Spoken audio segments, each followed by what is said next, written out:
Welcome to Agile DevOps DFW.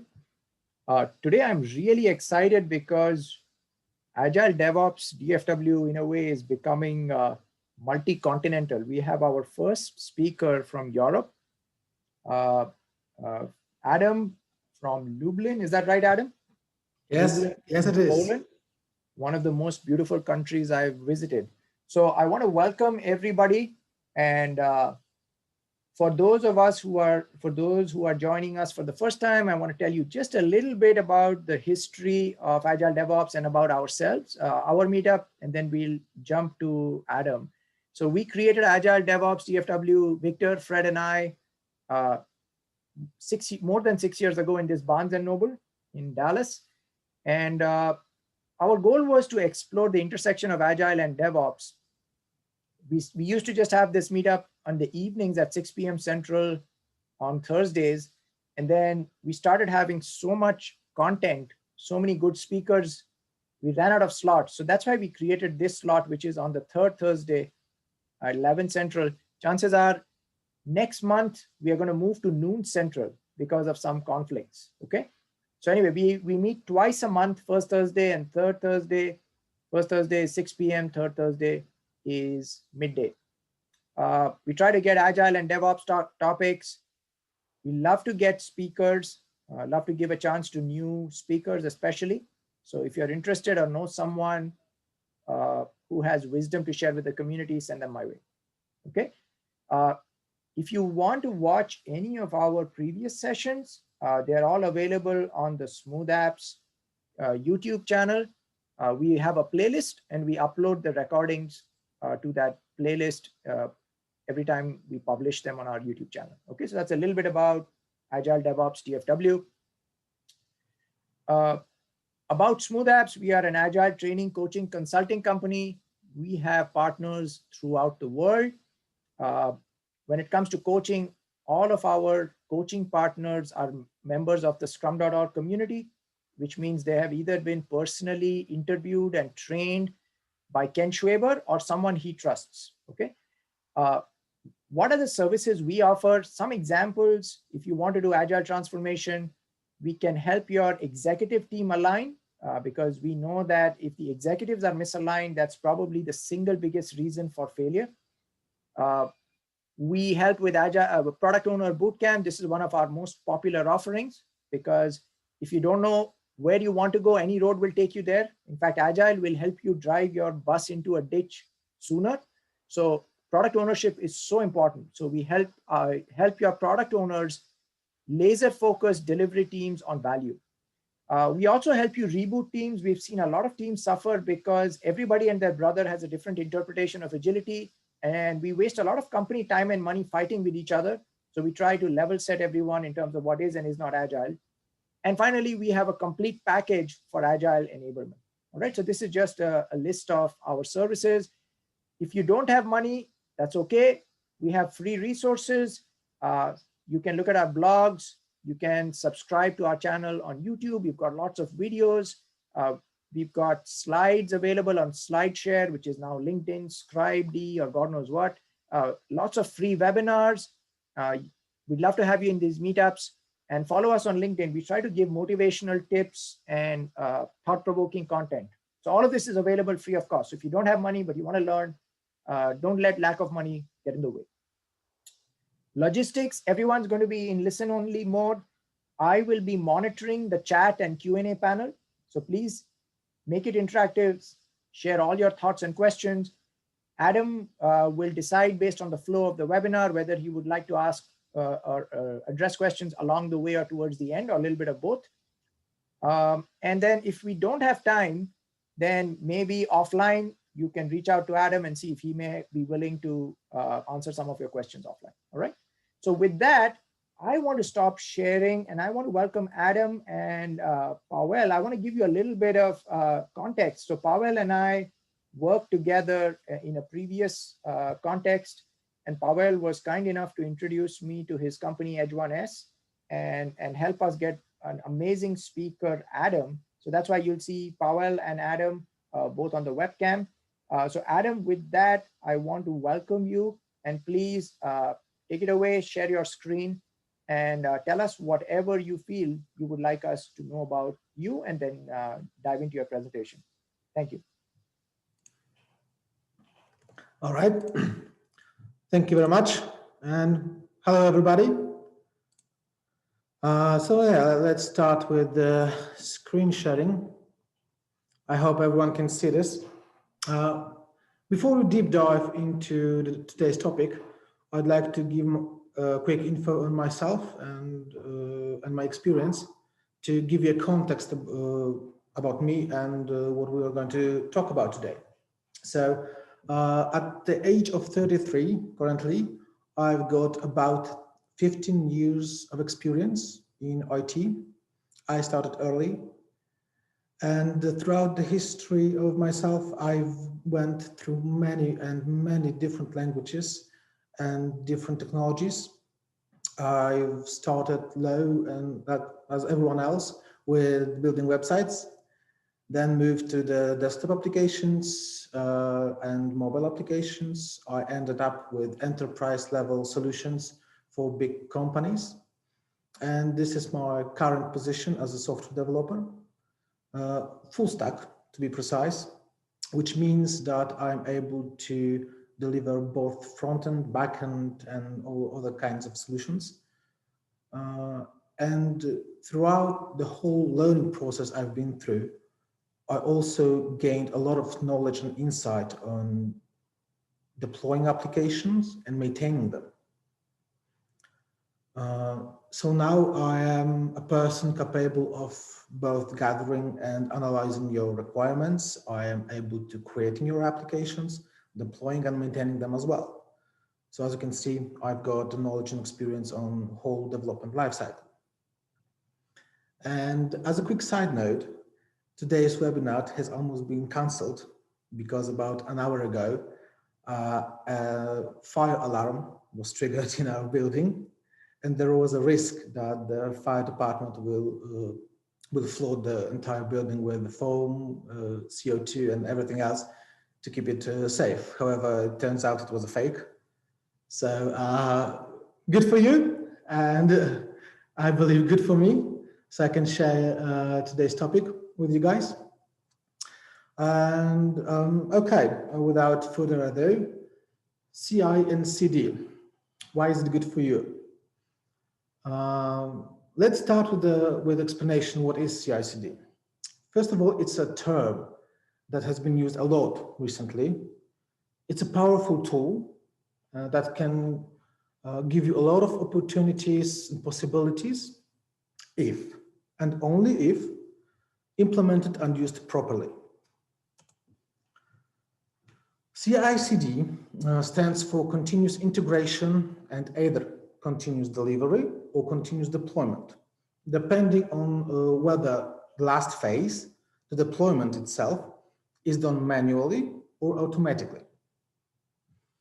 It is a set of processes that serve as an extension to the Agile development and focus on safe, secure, and seamless integration and delivery of the changes created by the development team. Have you ever experienced one of those? These are the 6 factors identified by me that are responsible for increased stress, frustration, and decreased morale in your team. Out of those 6, up to 5 can be solved with a properly implemented CI/CD. By introducing proper tools and automating the process, you can increase reliability and decrease defects in the final product. More tests mean more defense against bugs and flaws. More automated checks and diagnostics mean quicker response in case of application crash. Proper deployment tools and procedures mean safer deployment. But why only 5, you may ask? Well, that is because CI/CD is not a miraculous solution that can solve all the problems you may face. And you need to remember that at all times. So how does CI/CD work? So let's start with the team. that collaborates on a project.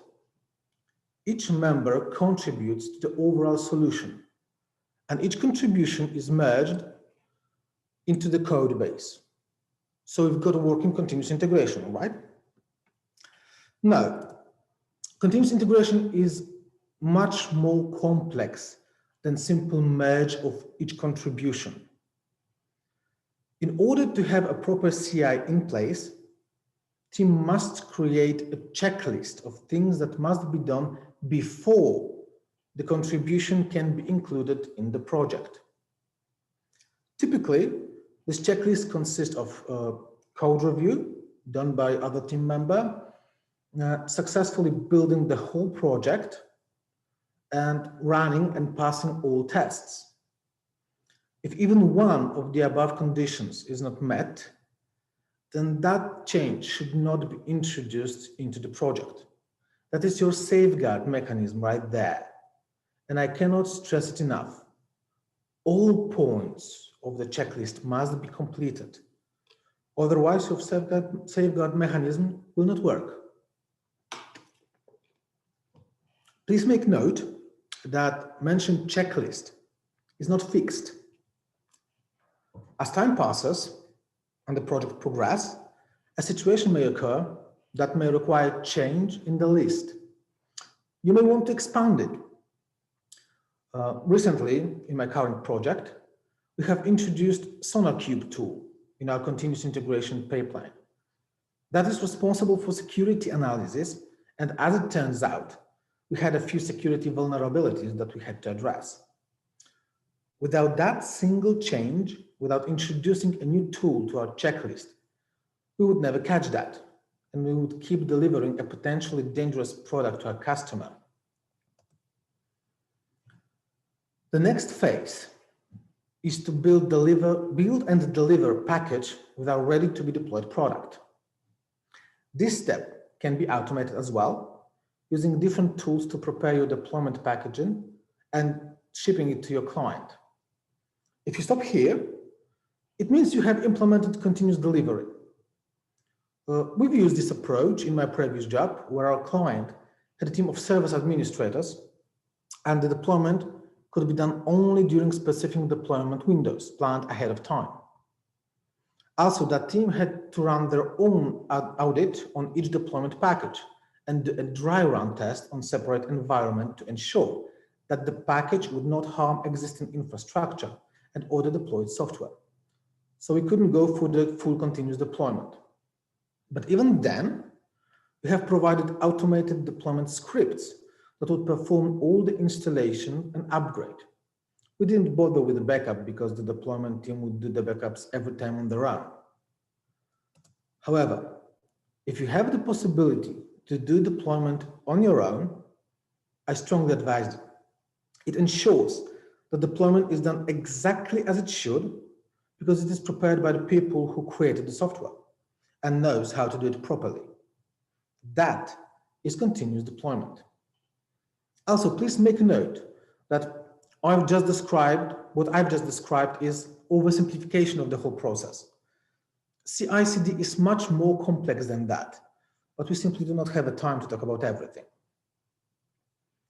Another story time. A couple of projects ago, I had a meeting with our client when I was showing him newest increment we had just finished working on.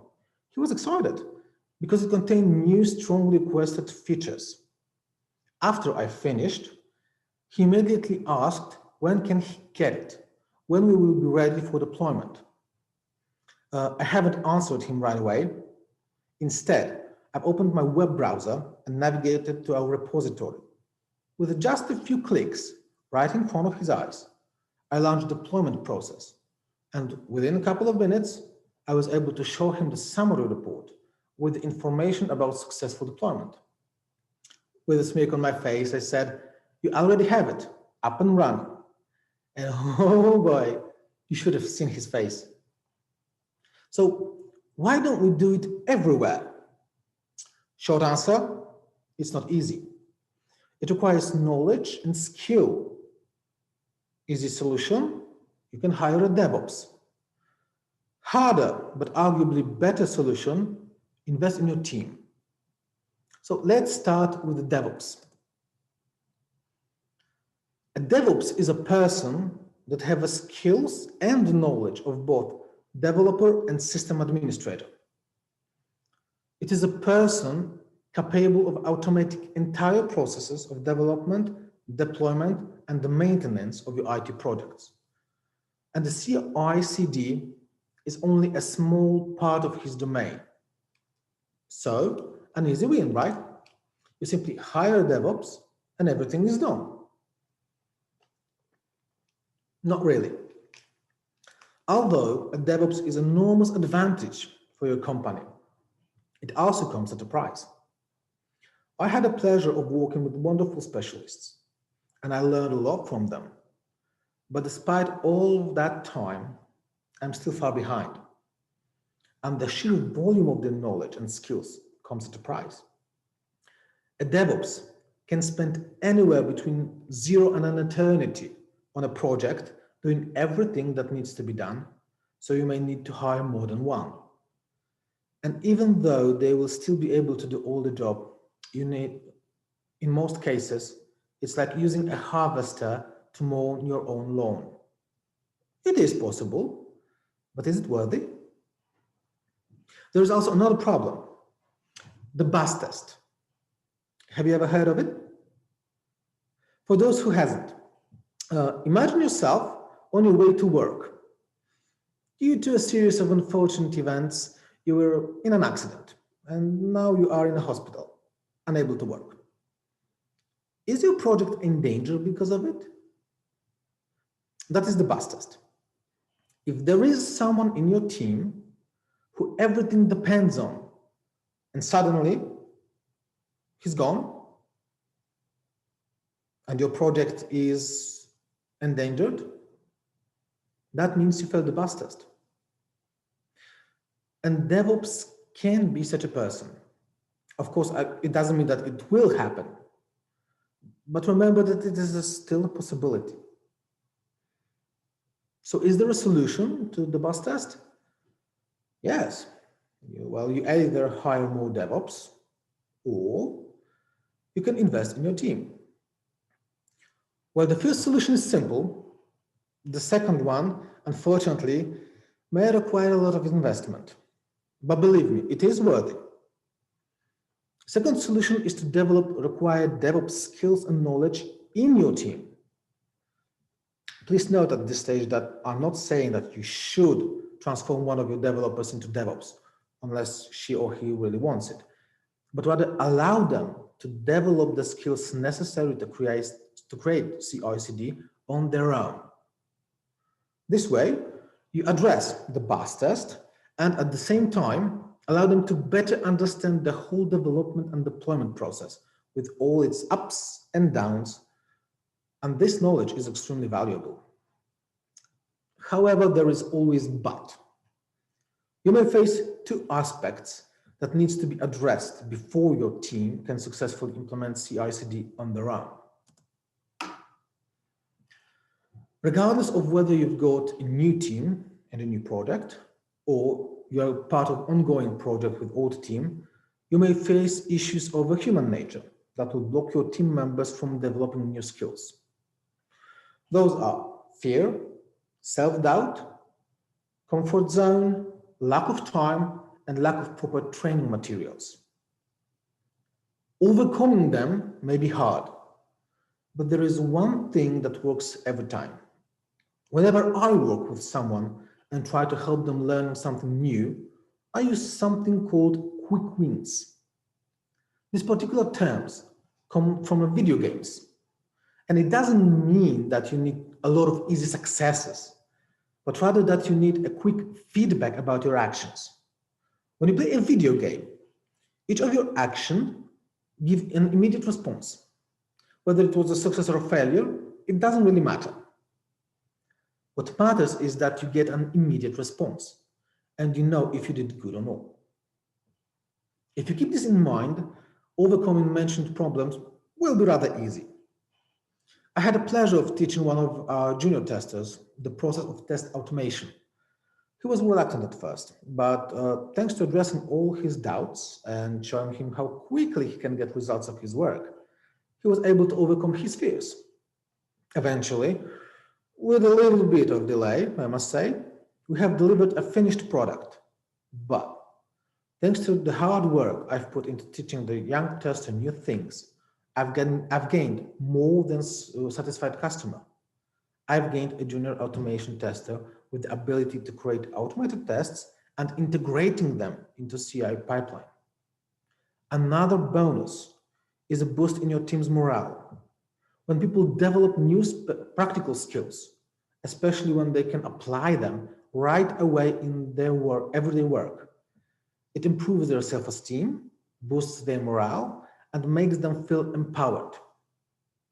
Well, also their productivity will increase as well. Isn't that right? Something you cannot avoid is an investment. Whether you hire a DevOps or choose your own team, you will have to invest time and money. And that is the business aspect. As much as I understand that everybody loves to decrease costs and increase incomes, you have to keep in mind that investment you are going to make right now will cost you less in the future. Developing new skills and increasing knowledge in your team may require expanding yours or your clients' infrastructure and software licenses. Of course, there are open source and free solutions, but they won't cover all your needs. Sooner or later, you will have to spend some money. And from my personal experience, it costs you less the sooner you spend them. Just a moment ago, I've told you about teaching junior automation tester. Apart from helping him overcome his fears, I also had to address a business aspect. I had to ensure that there will be experienced automation tester that will help him to learn and will review his work.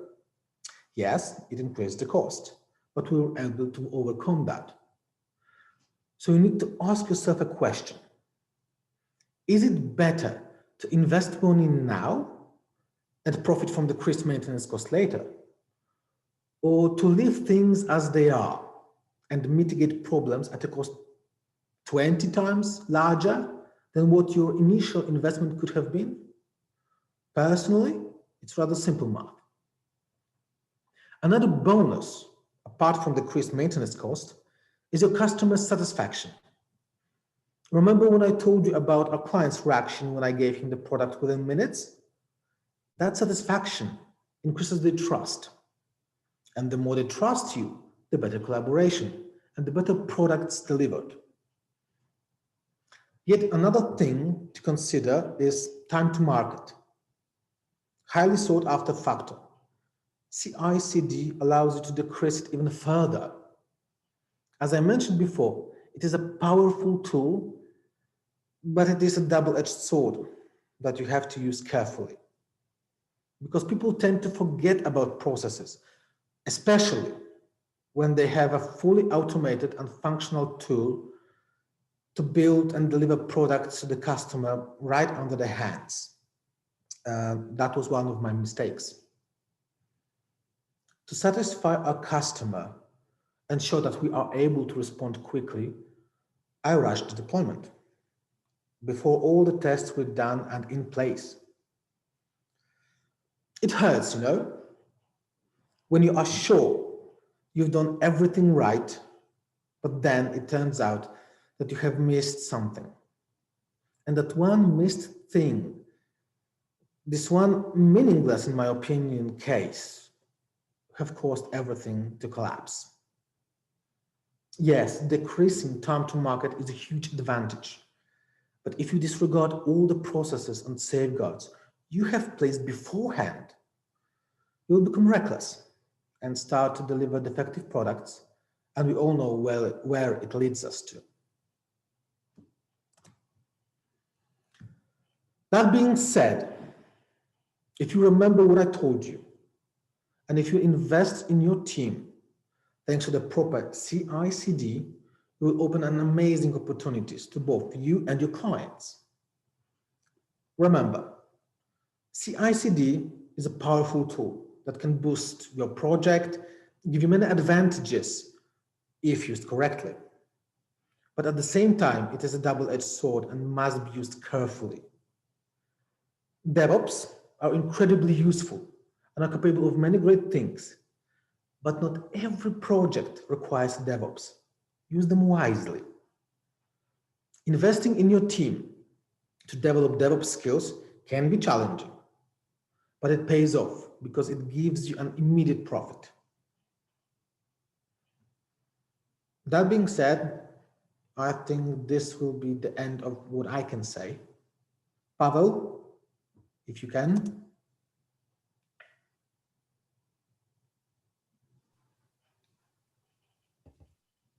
Can you hear me now? Yes. Perfect. Thank you, Adam.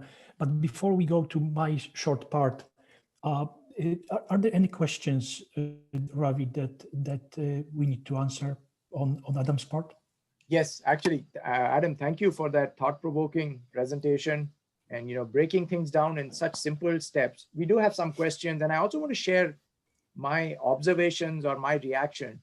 So, Adam, what I loved about what you were mentioning about the double-edged sword, it reminds me of the first line of the Agile Manifesto: individuals and interactions over processes and tools.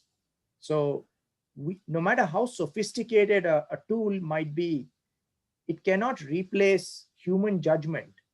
The need for human beings to exercise judgment, to apply critical thinking, and to always ask, what is the right thing for my customer?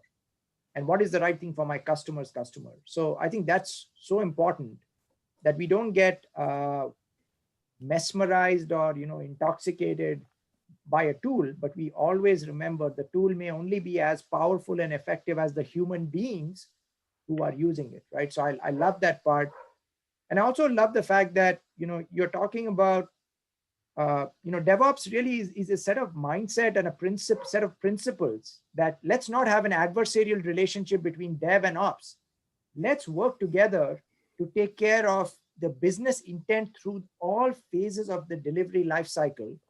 And in that context, let's use appropriate practices and tools. And from a Scrum perspective, Scrum talks about cross-functional self-organizing teams. I love the bus test analogy. If there are multiple people who have that skill set, even if one person falls sick or goes on a vacation or wins the lottery, we don't have a single point of failure. Just like we don't have a single point of failure for our server in the cloud, it's risky to have a single point of failure for human knowledge. So I love the fact that you are teaching us and encouraging us to invest in our teams and build cross-functional teams. So those are just my reactions. They resonated with me. And tying back to Agile and Scrum, you spoke about the checklist. In the game of Scrum, one way to operationalize the checklist you were referring to could be the definition of done. And I loved how you mentioned the definition of done is not static.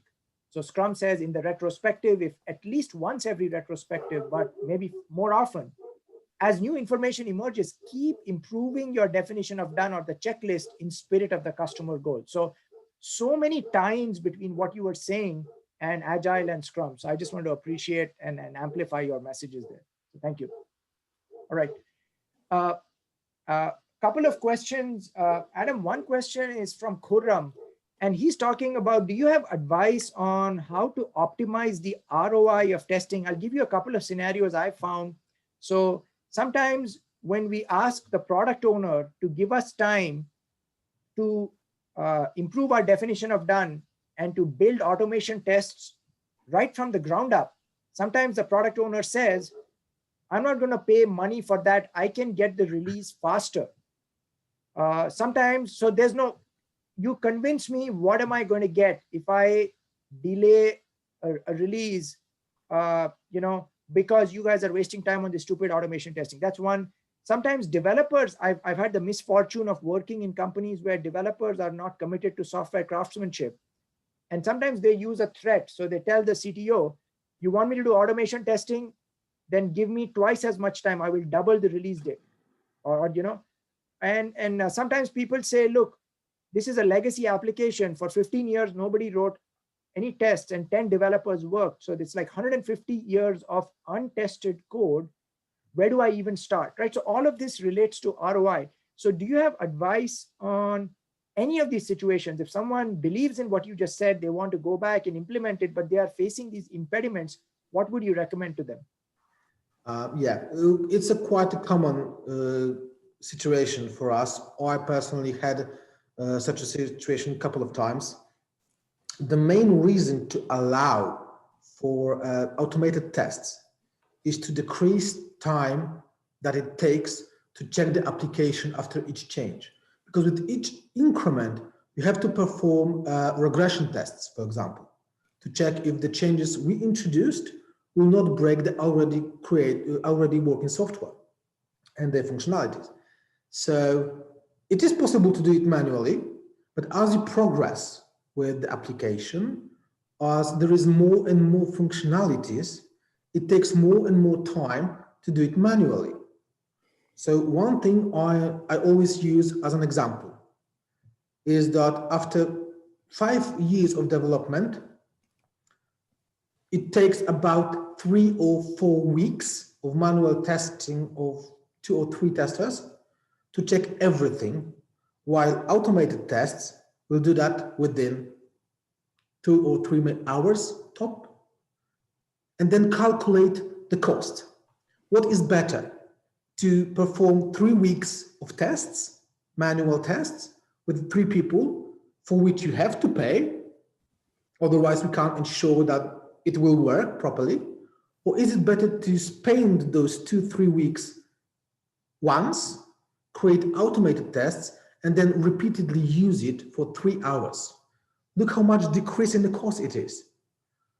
2-3 weeks every month or every quarter of a year, times every year of the development. That is the overall cost of the manual tests. Now, if we switch to automated tests, we've got 3 weeks of preparing the tests, and then only 2 hours of the work that is done by a machine. And the test and the time that the tester must spend on the application is, let's say, half an hour to create increment in the tests to cover new functionalities. After you multiply it by all the years of development, it turns out that the manual tests will cost you about 20, maybe 25 times more throughout the 5 years of development, for example, than actually spending, let's say, a month. To be fair, let's say that we are really thoroughly creating the tests and going through the application. After a month of no increment at all, because we have to spend time to create all the tests, we have an automation in place that takes 2 hours to perform full regression, full acceptance tests, integration tests, unit tests, and gives you a full report. Imagine if you have to pay, let's say 2 weeks, it's 80 hours. If you have paid for 80 hours of one person instead of 2 hours of an automate.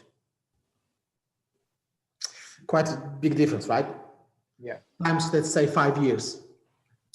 I think the Excel will tell the story better than I can. Yeah.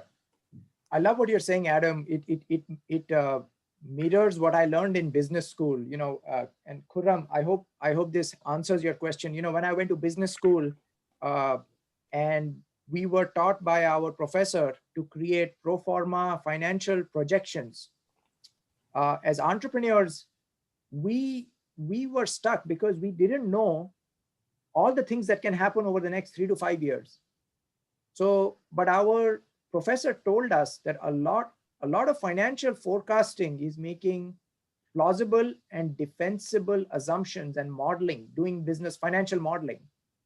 And the reason I bring it up here is I found that a lot of product owners, they are financially minded, they're entrepreneurial. And if we can translate our geek speak into a plausible and defensible financial model, just like Adam just did, and say, okay, fine, here's what's worked for me. Let me tell you my personal example.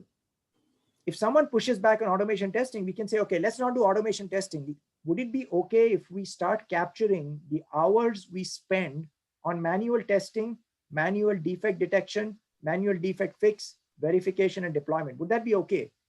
And you have an hourly rate of, let's say, $100 an hour, and you start capturing these metrics. As Adam was mentioning, every sprint, if you have a full-time tester, 80 hours a week, 80 hours a sprint, multiplied by $100, it's $8,000 spent on manual testing. Plus defect detection, defect fixing. You add that up, it's possible that you're spending $20,000 on injecting, detecting, fixing, verifying, deploying defect fixes, right? Now you can do value-based testing. And if you do a Pareto analysis, what are the top 20% of manual steps that cause 80% of this waste? Now you can make a financial proposal to the product owner and say, let's do an experiment. As Adam was saying, if we spend 4 hours in this sprint automating the top most manual, monotonous, time-consuming effort, I feel that I can give you an ROI of $5,000 per sprint. Can we try that experiment just for one sprint? And then we use a data-driven, experimentation-based approach to sell automation testing. So anyway, Khurram, I hope that answers your question. Thank you for the powerful question. The next question is from Bogdan. So any thoughts on the effectiveness of a well-maintained code base to minimize that single point of failure? So for instance, let's imagine I have a very well-maintained code base. I have that single point of failure. The only one person who knows DevOps, the mindset, the principles, the values and practices, and that person falls sick. Would having a well-maintained code base reduce the company's risk exposure, and can other people now step up even when that person is in the hospital and ensure we meet the intent? Okay, it's a tough one, because now everything depends on what exactly is our point, right? Our hotspot. If our hotspot lies within the deployment phase and our DevOps is missing, without skills and knowledge required, might be hard. But if we are talking about hotspot in our code, if there is maybe not the code, but in a team, like there is a developer missing that had a particular knowledge on one specific part of our software, with the well-maintained code base, there shouldn't be a problem. As long as we've got an experienced person, well-maintained code is self-explanatory. It allows you to understand the thought process behind it, what it actually does, and what operations are required.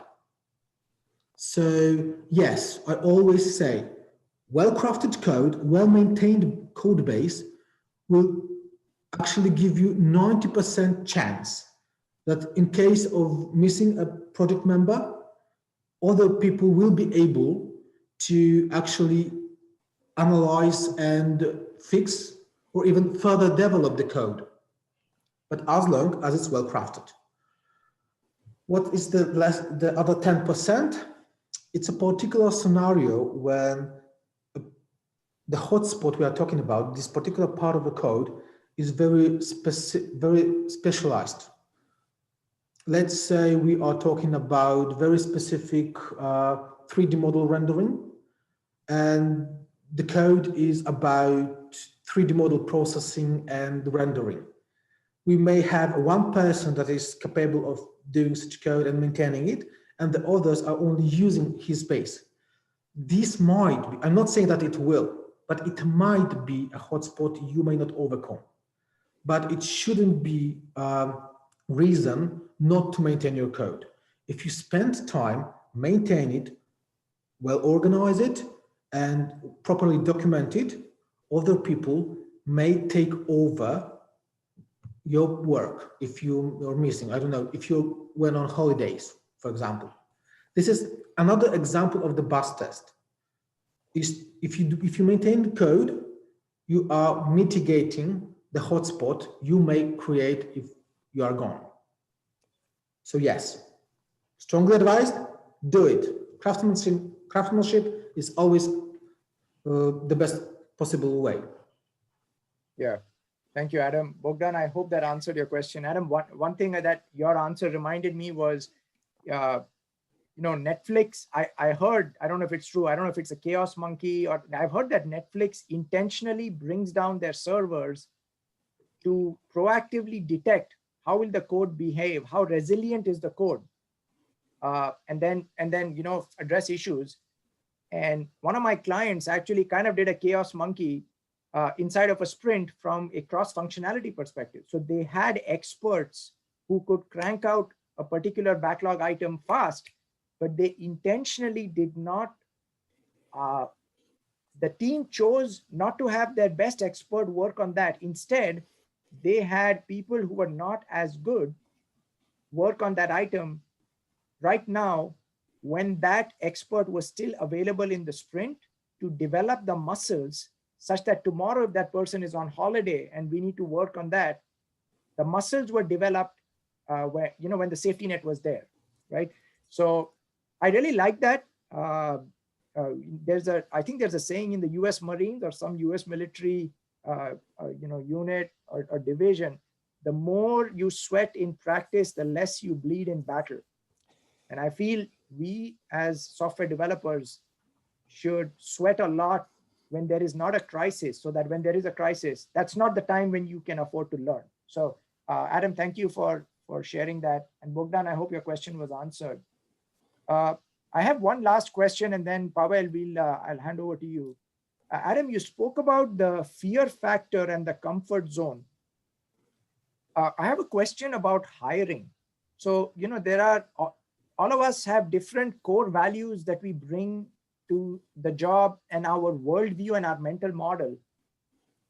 And if I hire a person who does not want to overcome the fear of trying new things, learning new things in service of the customer, if I hire a person who fundamentally does not want to step out of their comfort zone, it is possible that no amount of mentoring and coaching will help them because their core values are misaligned. So do you have advice on how we can hire people with the right kind of mindset so that when they have a kind and helpful mentor like you, they are receptive and open to coaching? Okay, good one. This is a hard situation, because a comfort zone can be a fortress, impenetrable at that. And searching for people with the right mindset is really hard. Now, one thing I think everyone should note is, just because someone is not willing to overstep his fears or to get out of his comfort zone does not mean he's not worth hiring. I think that if you are unable to teach him new things, but he is still a good specialist, you can still utilize him in a proper way. Maybe, just maybe, he will be able to overcome his fears and get out of his comfort zone if you pair him with someone who is capable of showing him how good it is, how easy it is. Or maybe not easy, because that's a tough one, but that it is possible. Overall, we are talking about a lot of psychology in here. If you enforce a good collaboration between your HR and between your recruiters, you may not necessarily discern a good and bad mentality, but you may be prepared in advance to deal with such case. Whether you hire someone or not is up to you. I'm not going to say what should you do, but I had a similar, not the same, but similar case when there was a person who couldn't break his fear, but was an amazing specialist. So he was a great contribution. He could work perfectly fine with the rest of the team. He just couldn't overstep his fear of interacting with the completely strange person to him. so he wasn't able to do a recruitment. But except from that, everything was tip-top. My advice, check how he will collaborate with the rest of the team, because that is much better than actually forcing him to learn new things. Check if he's able to fit right into your team instead of forcing him to do something he won't be able to do, because this may also decrease his morale. A person who is capable of good cooperation, who fits in the team, even if he's not the best specialist in his field, is much better than a person who is able to learn everything but will not collaborate properly. I think this is the better value than overcoming your own fears and facing new challenges. And I hope this is the answer you want. Yeah, it's almost like a pyramid. I mean, if you can find someone who is collaborative plus is willing to learn and do whatever is needed in pursuit of the sprint goal, release goal, product goal, company goal, that's plan A. If that doesn't work, plan B, find someone at least who is collaborative and may have deep knowledge in one area, but under no circumstance, hire someone who may be fearless, but they will be a toxic presence in the team and non-collaborative. All right, very good. Adam, thank you so much. Pavel, over to you. Thank you, Ravi, and thank you, Adam. Interesting discussion. I really enjoyed listening it, and I will start on personal level first. So it's a great pleasure to present at the forum, Ravi, you and your colleagues created. It's really great to be part of the international collaboration team, if you will. Just for people on the call, Ravi and I go back a few years when we actually worked for one of the international companies and really interacted a lot in Poland. I was actually residing in Poland at that point, and we really enjoyed greatly our relationship and kind of connected on the personal and professional level. So it's a double pleasure right now to be back in States and continue that personal and professional relationship. I'm Paweł Molenda, and I actually represent Edge1S or Edge1 Solutions in North America. And we are located in Poland, but really are aiming to do business globally. So I'm actually residing in North Carolina right now in Research Triangle Park. This is my home since 2001, with some parts of those years that I spent in Poland. Now, Poland, for people that do not know, it's actually a technology talent-rich country. And it almost goes to centuries back when really technologies were regarded. This was like a really very important part of the Polish society, and that actually moved to technology like IT these years. But also Poland is part of EU, European Union, which I mentioned because it is extremely important because European Union gives the legal framework that is really important when you deal with protection of IP or various legal aspects. And we see ourselves as a value-add partner that helps our clients, companies, to achieve their goals through technology.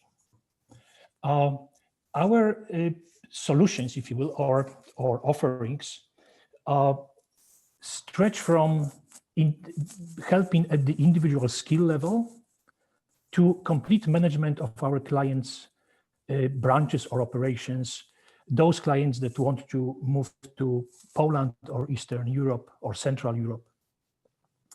I actually notice, and I struggle always with it, because typically that has been referred as outsourcing, which I actually hate the term, And we prefer to actually call it hosting, as we really provide hosting environment for our clients' teams. Whether this is, again, a single person, or whether this is team, or whether this is the whole or organization. We can skip to the next slide. Thank you, Adam. And that actually touches on Rafi's, your question. I was actually laughing when you asked this question.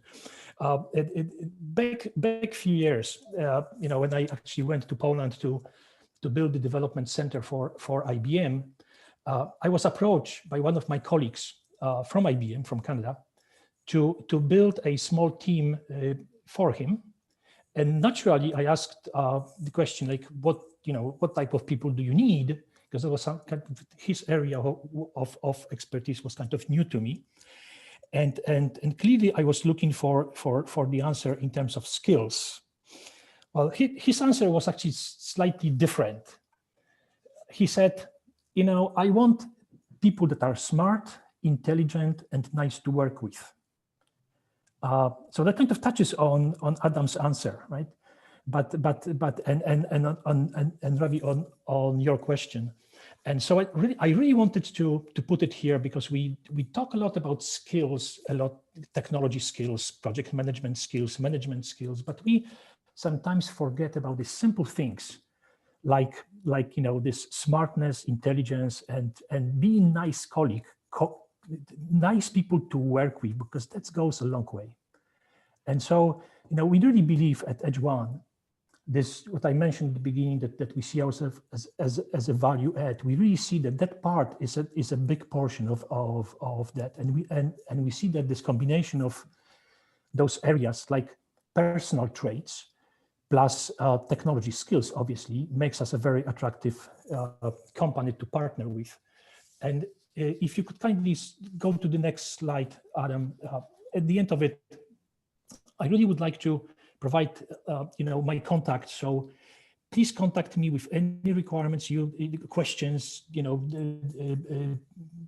things you would like to discuss or talk or whatever. But we also will offer free consultations, specifically on DevOps, because that's the topic of today's discussion. But also, if you have any technology needs, I'm very much open to putting in some members of my team in Poland and discussing that with you, and let's see how we could work together. So with this, Ravi, back to you. Thank you very much again for the opportunity to present. All right, very good. So friends, I hope you found this useful. You got a taste for the kind of firepower Edge One S has by listening to Adam. And if you are looking for a partner to help you make use of the free dev assessment, or a consultation, if you want, you could do a DevOps consultation, ask all the tough questions. It'll be time boxed, obviously. You'll get some free consulting out of it. And if it's a good fit, then maybe you can try some controlled experiments. So Adam, thank you so much. Pavel, thank you so much. I want to thank all of our viewers, whether you are watching this, participating live or a recording. I hope this was useful. Stay safe, stay healthy, stay happy. I know this is a challenging time for the whole world, and I wish you and all of your loved ones in this season of thanks. Thank you for attending Agile DevOps DFW. I'm so honored and thankful that you are part of our community. Stay safe, stay healthy, stay happy. Thank you. Keep calm and scrum on. Thank you, Ravi. Thank you for hosting.